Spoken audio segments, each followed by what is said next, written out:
Being an artist can be quite a solitary profession, so it's always nice when you're given the opportunity to exhibit your work and also meet people who are interested in what you do.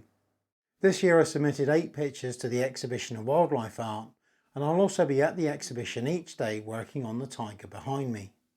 The exhibition is held at the Goredale Garden Centre, South Wirral, and runs from the 25th to the 27th of July 2025.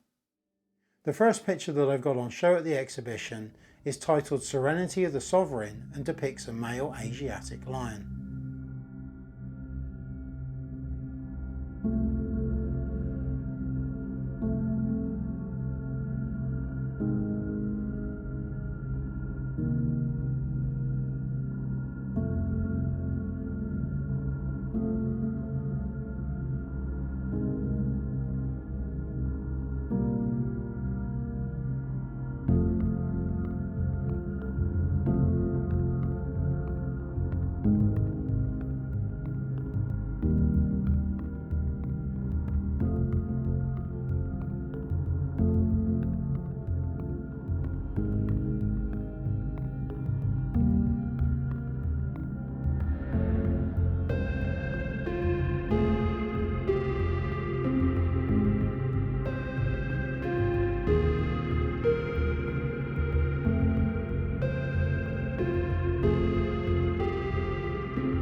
I'll put a link in the description below to the exhibition website, and if you do come along, please make sure to come up and say hello, and I'll look forward to seeing you there.